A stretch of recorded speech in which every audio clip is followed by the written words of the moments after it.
بسم اللہ الرحمن الرحیم. پاکستان پرامس کے ساتھ میں ہوں کیسر احمد راجہ آپ کی خدمت میں حاضر. آپ جانتے ہیں کہ ایک کچھ عرصے سے سوشل میڈیا پہ ایک نئی چیز نہیں لیکن ایک ایکسٹینشن ہے ایک آن گوئنگ چیز کی جو پچھلے شاید 10-20 سال سے چل رہی ہے, اور وہ یہ ہے کہ ایک نقطہ نظر ہے غامدی صاحب کا, جس کے لیے مختلف الفاظ استعمال کیے جاتے ہیں. غامدیت بھی کہا جاتا ہے, فکر غامدی بھی کہا جاتا ہے, فکر غامدیت, غامدیزم, یہ سارے مختلف نام ہیں جو دیے جاتے ہیں. کہ بہرحال وہ ایک اسکول آف تھاٹ ہے. ذاتی طور پہ میں خود اس اسکول آف تھاٹ سے اتفاق نہیں کرتا, لیکن ایک مہذب معاشرہ, ایک پڑھا لکھا معاشرہ وہ اختلاف پہ بات کرتا ہے, اور یہی ہم بھی کوشش کرتے ہیں کہ جس قدر ممکن ہو چیزوں کو سامنے رکھ کے اچھے طریقے سے موقف سمجھا جائے, سمجھایا جائے, اور جو غلط فہمی ہے وہ دور ہو. اس سلسلے میں بہت زیادہ میں شکر گزار ہوں جناب خالد ظہیر صاحب کا کہ آج انہوں نے ہمیں وقت دیا. آج کی پوڈ کاسٹ میں ہم کوشش کریں گے کہ ہم جو نقطۂ نظر ہے اس کو بہتر طریقے سے سمجھنے کی کوشش کریں, اور بجائے اس کے کہ ہم اسیوم کریں, ہم خود سنیں کہ اصل میں وہ موقف ہے کہاں پہ اور وہ کیا ہے. اور اس کے بعد پھر چونکہ میری پوڈ کاسٹ عام طور پہ سیریز میں ہوتی ہیں, تو ہم یہ کوشش کریں گے کہ اس کے بعد ہماری اس سیریز کی جو اگلی پوڈ کاسٹ ہے وہ کسی ایسے ایکڈیمک آدمی کے ساتھ ہو کہ جو غامدی صاحب کو جو مکتبہ فکر ہے وہ اس سے اختلاف رکھتا ہو, شخصیت اختلاف رکھتی ہو, تاکہ وہ موقف ہم ایک جگہ پہ اکٹھا کر دے. خالد صاحب میں بہت بہت شکر گزار ہوں کہ آپ نے وقت دیا. ویلکم جی, آپ کی عنایت ہے, آپ نے مجھے موقع فراہم کیا. Very kind person sir. اچھا, let's get straight into it کہ جو عام طور پہ دقت ہوتی ہے, مجھے ہوتی ہے, بہت سے اور لوگوں کو ہوتی ہے, لیکن اوبیسلی آج میں چونکہ پوڈ کاسٹ کا ہوسٹ ہوں تو اس لیے میں آرگومنٹس تو نہیں کروں گا, میں سوالات رکھوں گا. بہرحال جو میرا موقف ہے وہ عام طور پر دنیا کے سامنے ہے نا. جو دقت ہوتی ہے وہ یہ ہوتی ہے کہ ہمیں قرآن اور سنت, یہ ہماری جو اسلامک ایپسٹمولوجی ہے اس پہ کھڑی ہے, اس میں کوئی شک نہیں ہے, لیکن اس کی جو موڈ آف ٹرانسفر ہے فرام ون جنریشن ٹو اندر, وہ دستاویز کی صورت میں ہے, وہ لکھی ہوئی چیز کی صورت میں ہے جس کو عام طور پہ حدیث کہا جاتا ہے. لیکن ہمیں جو غامدی صاحب کا جو مکتبہ فکر ہے اس سے یہ تاثر یہ ملتا ہے کہ قرآن و سنت ہی کافی ہے.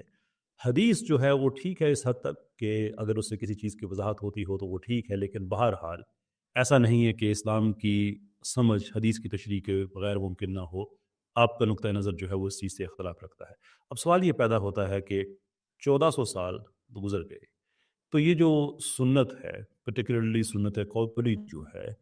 اس کا جو دستاویزی ریکارڈ ہے, جو ثبوت ہے, وہ تو بہرحال کہیں نہ کہیں تو ہوگا. تو اسی کو ہم حدیث کہتے ہیں. تو پھر ہم کس طرح سے بائفرکیٹ کر سکتے ہیں یا کہہ سکتے ہیں کہ یہ چیز سنت ہے یا نہیں ہے؟ دیکھیے کیسے صاحب, ایک بات تو یہ ہے کہ جب کبھی بھی ایک مروجہ نقطۂ نظر سے ذرا مختلف بات سامنے آئے گی تو یہ بڑی فطری بات ہے کہ لوگوں کو اس پر حیرت بھی ہوگی اور اعتراض بھی ہوگا. ہم یہ درخواست کرتے ہیں, اور میں اپنی انڈرسٹینڈنگ, دیکھیں غامدی صاحب جو کچھ بات بیان کرتے ہیں وہ اپنے دلائل کے ساتھ کرتے ہیں, ہم چھوٹے طالب علم سب سمجھنے کی کوشش کرتے ہیں, تو میں اپنی انڈرسٹینڈنگ آپ کے سامنے بیان کر رہا ہوں. وہ یہ فرماتے ہیں کہ ہم سب کا اس پر اتفاق ہے کہ دین صرف محمد صلی اللہ علیہ وسلم کی ذات گرامی سے ہم کو ملا, دین کا کوئی اور سورس نہیں ہے. وہ یہ فرماتے ہیں کہ یہ دین آپ صلی اللہ علیہ وسلم نے ایسے ہم کو دیا کہ آپ سے ہم تک اس کے پہنچنے میں کوئی شبہ ہی نہیں ہے. یہ آپ کی ذمہ داری بھی تھی اور اللہ تعالیٰ نے اس کا اہتمام بھی کیا. چنانچہ یہ دین آپ نے ہم کو دو صورتوں میں دیا, ایک قرآن مجید اللہ کی کتاب جو از اول تا آخر بالکل محفوظ ہو گئی, اور بالکل اسی طرح سے قرآن ہی کی طرح سنت, یعنی وہ دینی عمل کہ جو آپ نے کیا, آپ کے صحابہ نے کیا, تمام صحابہ نے کیا, سب کا اس پر اتفاق ہو گیا. یہ ہے اصل دین. اس کے علاوہ یقیناً آپ نے اس دین پر خود عمل کیا, اور آپ اس دین پر عمل کرنے کے لیے اسوہ حسنہ آپ کا عمل دیا گیا, اور آپ نے اس کی وضاحت کی, اس کی تشریح کی. کس کو کی؟ جو موجود تھے, جنہوں نے سوال کیا، کس نے آپ کا وہ عمل دیکھا، آپ کی نماز دیکھی، آپ کا اخلاق دیکھا جو موجود تھے، ان میں سے بعض نے، سب نے نہیں، قرآن سب کے پاس چلا گیا،